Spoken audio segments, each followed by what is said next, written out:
এই পবিত্র শবে মেরাজ আসার আগ পর্যন্ত মহিলারা বাড়ির মধ্যে থাইকা এই 11টি আমল করুন। ইনশাআল্লাহ যেই মহিলা করতে পারবে তাকে আল্লাহ যদি চায় অবশ্যই তার সব গুনাহগুলো আল্লাহ ক্ষমা করে দিতে পারে। এছাড়াও তার সব মনের আশা আল্লাহ পূরণ করে দিতে পারে। এছাড়াও মৃত্যুর পর আল্লাহ তাআলা তাকে জান্নাত দান করে দিতে পারে। প্রিয় দর্শক, আমরা আমল করি কী জন্য? আমরা আমল করি একমাত্র পরকালের জিন্দেগিতে যাতে সুন্দরভাবে জীবনযাপন করতে পারি, যাতে আমরা জান্নাত পাই এবং যাতে আল্লাহ তাআলা আমাদের প্রতি খুশি থাকেন। এই জন্যই তো আমরা আমল করি, তাই না? তো প্রিয় দর্শক, আজকের ভিডিওটি মহিলাদের জন্য তৈরি করা হয়েছে বলে যে পুরুষেরা আমলগুলো করতে পারবেন না তা কিন্তু নয়, সবাই আমলগুলো করতে পারবেন। তো বিশেষ করে আমি আমার মা বোনদের জন্য এই ভিডিওটি তৈরি করেছি, কারণ তারা এমন কিছু ভালো আমল খোঁজে যে আমলগুলো নবীজি সাল্লাল্লাহু আলাইহি ওয়াসাল্লাম করেছেন, কিন্তু তারা হয়তোবা এগুলো কখনোই খুঁজে খুঁজে পায় না। তো আজকের ভিডিওতে আমি হাদিসের দলিল সহ ইনশাআল্লাহ এমন 11টি আমলের কথা বলবো যে আমলগুলো যদি মহিলারা করতে পারে ইনশাআল্লাহ অনেক কামিয়াবি হাসিল করবে ইনশাআল্লাহ। কারণ নবীজি সাল্লাল্লাহু আলাইহি ওয়াসাল্লাম যখন মেরাজে গিয়েছেন তখন তিনি জাহান্নামকে ঘুরে ঘুরে দেখেছেন। নবীজি সাল্লাল্লাহু আলাইহি ওয়াসাল্লাম দুনিয়াতে আইসা সাহাবে কেরামদেরকে বললেন, ও সাহাবে কেরামরা, তোমরা তোমাদের বাড়ির স্ত্রীগণকে সতর্ক করে দিও, অথবা তোমাদের কন্যাগণকে সতর্ক করে দিও, কারণ আমি জাহান্নামের মধ্যে দেখেছি জাহান্নামের সংখ্যার মধ্যে অধিকাংশ হচ্ছে পুরুষের তুলনায় নারীগণের সংখ্যা বেশি। নাউজুবিল্লাহ। নবীজি বলেন 1000 জন নারীর মধ্যে 999 জন নারী জাহান্নামী হবে। প্রিয় দর্শক, এটা নবীজি সাল্লাল্লাহু আলাইহি ওয়াসাল্লামের কথা। অন্য রাওয়ায়াতে এসেছে 100 জন নারীর মধ্যে 99 জন নারী জাহান্নামী হবে। এটা কিন্তু নবীজির কথা, আমার কোনো বানানো কোনো কথা না। তাই হে নারীর দল, ইনশাআল্লাহ আমরা এই 11টি আমল করার মতো চেষ্টা করব ইনশাআল্লাহ। তো আর কোনো কথা বলবো না, সম্পূর্ণ মূল আলোচনায় চলুন চলে যাই। তো 1 নম্বরে আপনাদেরকে যে আমলের কথা বলবো সে আমলটি হলো মানুষকে দান করবেন বেশি বেশি। দেখুন, বেশিরভাগ পুরুষেরা কিন্তু বাড়ির মধ্যে থাকে না, আপনারাই কিন্তু একেবারে বাড়ির মেন গার্ডিয়ান হিসেবে থাকেন। তো এই যে বাড়ির মধ্যে থাকেন, অনেক মানুষ আপনাদের কাছে বিভিন্ন সহযোগিতার জন্য যায়। বিভিন্ন ফকির মিসকিন মানুষগুলো বিভিন্ন চাল তুলতে যায় অথবা যে কোনো কিছু আনতে যায়। অনেক মহিলারা আছে যারা এগুলো দিতে নারাজ থাকেন। এগুলো যদি দেন কত সওয়াব আপনি কি জানেন প্রিয় দর্শক? নবীজি সাল্লাল্লাহু আলাইহি ওয়াসাল্লাম বলেছেন, তোমার ঘরের দরজায় যদি কোনো কেউ গিয়ে কিছু চায় তাহলে তুমি তাকে কিছু থাকলে দাও, আর যদি না থাকে তাহলে তুমি একটা সুন্দর হাসি দিয়ে হলেও তার মনটাকে খুশি করে দিও। ইসলাম কিন্তু অনেক সুন্দর। প্রিয় দর্শক, বুঝতে পেরেছেন? আর ওই জায়গায় অনেক মহিলারা আছে যারা দূর দূর বলে তাড়িয়ে দেন, দিতে পারবো না, আজকে চলে যান।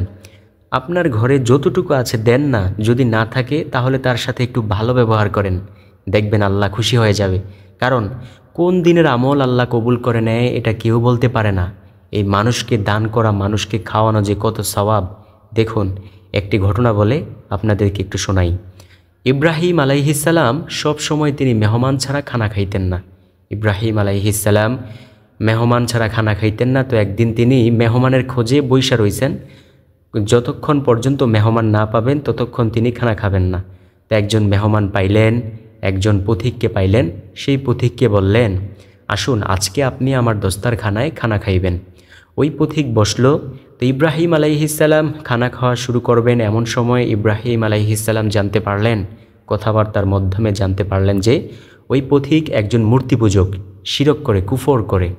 তখন ইব্রাহিম আলাইহিস সালাম বলেন, আমি আপনাকে খানা খাওয়াইতে পারবো না, আপনি চইলা যান, দুঃখিত। তো ওই পথিক মনটা বেজার করিয়া চইলা যাইতে লাগলো। এমন সময় আল্লাহ রাব্বুল আলামিন ইব্রাহিম আলাইহিস সালামকে ওহির মাধ্যমে জানালেন, ও আমার বন্ধু ইব্রাহিম, দেখেন আমি তো আল্লাহ এই মূর্তি পূজককে আজকে 250 বছর পর্যন্ত ধরে খানা খাওয়াচ্ছি, আর আপনি তাকে সামান্য একটি বেলা খানা খাওয়াইতে পারলেন না। আপনার বিরুদ্ধে তো সে শিরক করে না, কুফর করে না, আমি আল্লাহর বিরুদ্ধে সে শিরক করে, কুফর করে। আমি তাকে এত কুফর করার পরেও আমি তাকে 250 বছর ধরে রিজিক দিচ্ছি, আর আপনি তাকে একটি বেলা খানা খাওয়াইতে পারলেন না, আপনি কি করলেন? ইব্রাহিম আলাইহিস সালাম সাথে সাথে একটা দৌড় দিলেন। দৌড়ে গিয়ে সেই পথিককে বলল, আল্লাহ অনেক বেজার হয়ে গিয়েছে, আল্লাহ বলছে আপনাকে নিয়ে খানা খাইতে। তখন ওই ব্যক্তি বলল, দেখেন আল্লাহ কি বলেছে আমাকে একটু বলুন তো। তখন ইব্রাহিম আলাইহিস সালাম বলেন, আল্লাহ তাআলা বলেছে আপনাকে আল্লাহ 250 বছর ধরে রিজিক দিচ্ছে, কিন্তু আমি একটাবার আপনাকে একটা লোকমা খানা খাওয়াইতে পারলাম না, এর জন্য আমি কত কপাল পোড়া। তখন ওই ব্যক্তি বলল, এটা কি সত্যি আল্লাহ বলেছে? তখন ইব্রাহিম আলাইহিস সালাম বলেন, হ্যাঁ, আল্লাহ আমাকে জানিয়ে দিয়েছেন। তখন এই ব্যক্তি বললেন, আর আমি মূর্তি পূজা করব না, আপনি আমাকে আপনার ধর্মের কালিমা পড়াইয়া দেন। সুবহানাল্লাহ, সাথে সাথে সে ইব্রাহিম আলাইহিস সালামের ধর্মের অনুসারী হয়ে গেল, এক আল্লাহকে বিশ্বাস করতে লাগলো।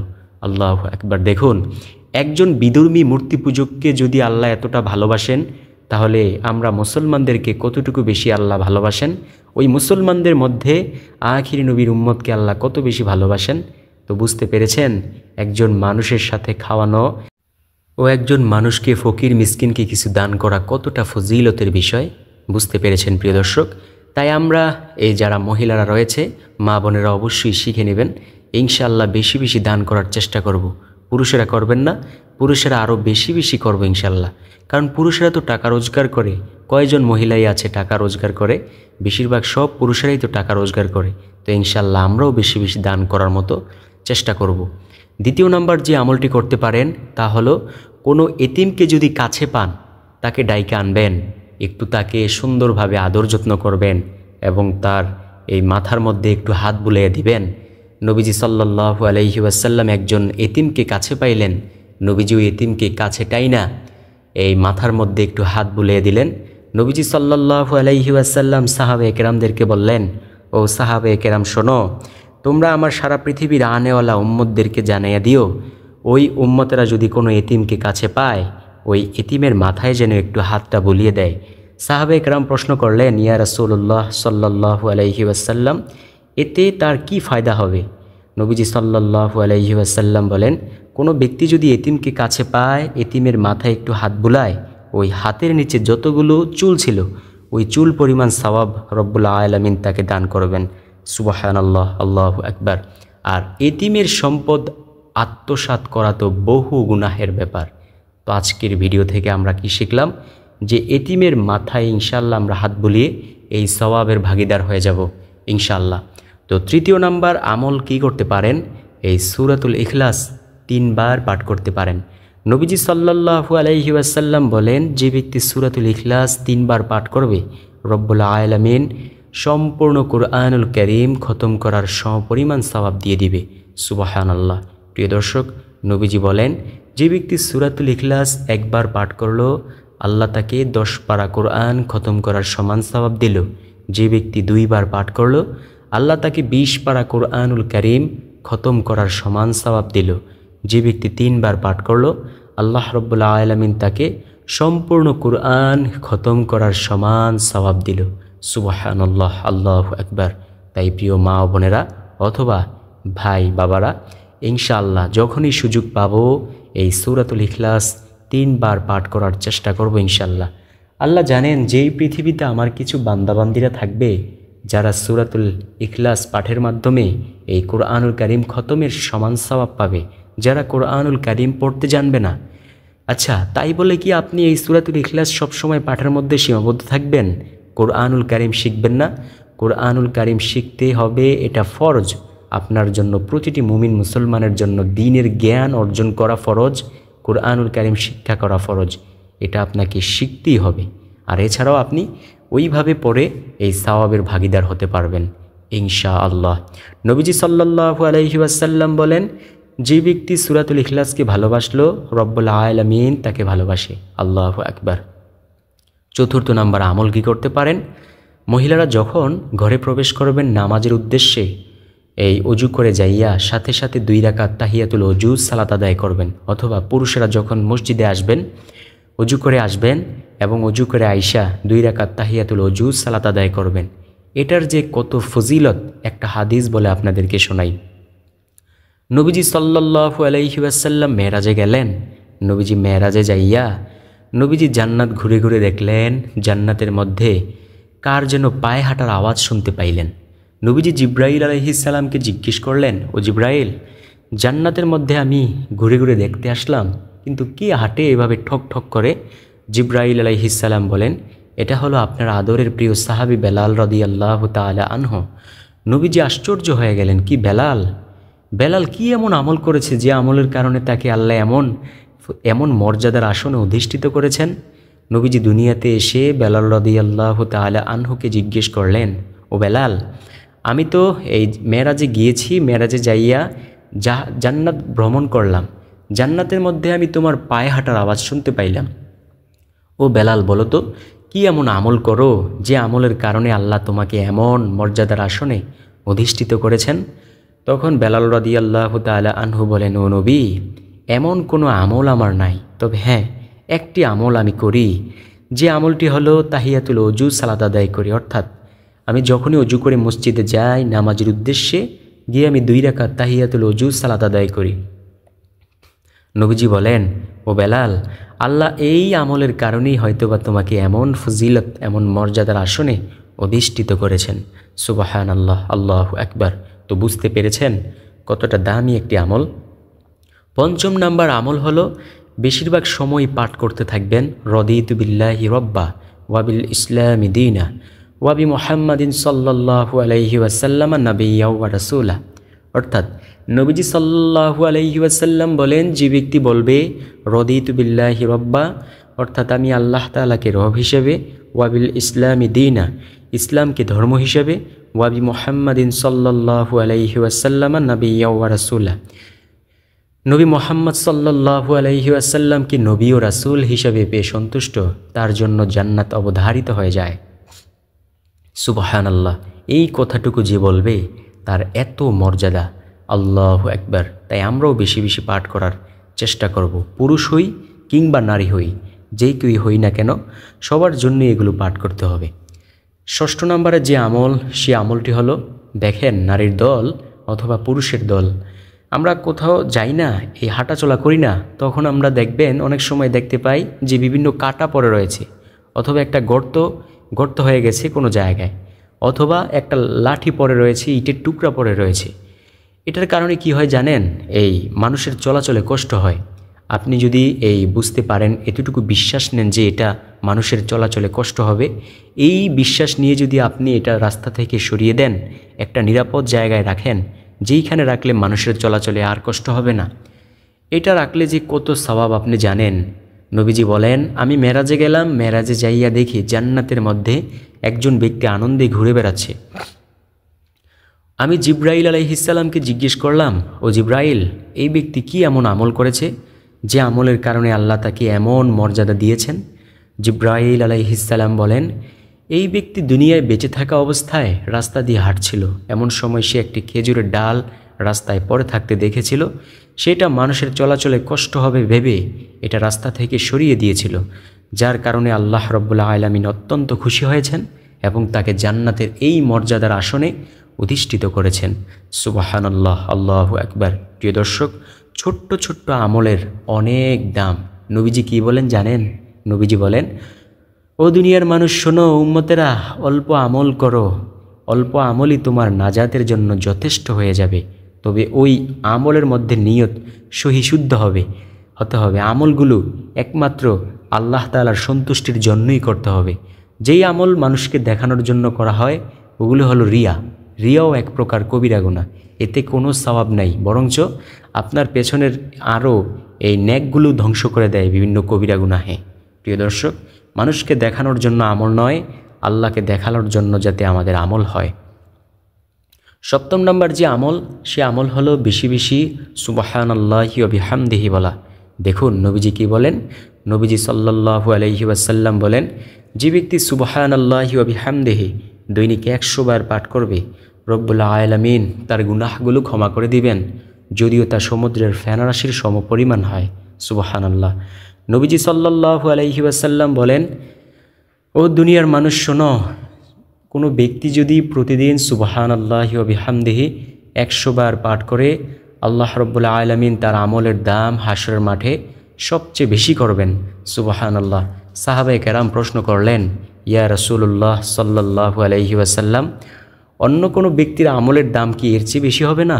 তখন নবীজি সাল্লাল্লাহু আলাইহি ওয়াসাল্লাম বলেন, হ্যাঁ, ওই ব্যক্তির আমলের দামই এর চেয়ে বেশি হবে যে ব্যক্তি সুবহানাল্লাহি ওয়া বিহামদিহি 100 বার থেকেও বেশি পরিমাণে পাঠ করবে ইনশাআল্লাহ। তাই আমরা এই শবে মেরাজকে উপলক্ষ করে ইনশাআল্লাহ এই 27 তারিখই তো শবে মেরাজ, তো এর আগ পর্যন্ত আমরা সুবহানাল্লাহি ওয়া বিহামদিহি 100 বার অথবা এর অধিকবার পাঠ করার মতো চেষ্টা করব ইনশাআল্লাহ। 8ম নাম্বার যে আমল, সে আমলটি হলো সুবহানাল্লাহি ওয়া বিহামদিহি সুবহানাল্লাহিল আযীম বলা। নবীজি সাল্লাল্লাহু আলাইহি ওয়াসাল্লাম বলেন, এই পৃথিবীতে যত কিছুর উপর সূর্য উদিত হয় সব কিছুর চাইতেও দামি হলো সুবহানাল্লাহি ওয়া বিহামদিহি সুবহানাল্লাহিল আযীম। নবীজি আরও বলেন, এটা মিজানের পাল্লাকে অনেক বেশি ভারী করবে এবং রব্বুল আলামিনের কাছে অনেক বেশি দামি একটি বাক্য। আল্লাহু আকবার। নবীজি আরও বলেন, কোনো ব্যক্তি যদি 100 বার বলতে পারে সুবহানাল্লাহি ওয়া বিহামদিহি সুবহানাল্লাহিল আযীম, রব্বুল আলামিন তার গুনাহগুলোকে ক্ষমা করে দিবেন, যদিও সেই গুনাহের পরিমাণ সমুদ্রের ফেনা রাশির সমতুল্য হয়ে থাকে। আল্লাহু আকবার। 9ম নাম্বার যে আমলের কথা বলবো, সেই আমলটি হলো লা ইলাহা ইল্লাল্লাহ জিকির বেশি বেশি পরিমাণে করা। হযরত মূসা আলাইহিস সালাম একদিন রব্বুল আলামিনের নিকট বলেন, ও আল্লাহ, আমাকে আপনি এমন একটি বাক্য শিক্ষা দেন অথবা এমন একটি কালিমা শিক্ষা দেন যেই কালিমাটি অনেক বেশি দামি, যেই কালিমা দিয়ে যেন আমি আপনাকে ডাকতে পারি। আল্লাহ রব্বুল আলামিন বলেন, ও নবী মূসা, তুমি বলো লা ইলাহা ইল্লাল্লাহ। নবী মূসা আলাইহিস সালাম বলেন, আল্লাহ, এই বাক্যটা তো অনেক ছোট্ট একটা বাক্য, আমি তো চাইছি আপনার নিকট অনেক বেশি বড় একটা বাক্য। তখন আল্লাহ বলেন, ও নবী মূসা, এই বাক্যটাকে তুমি ছোট মনে করিও না।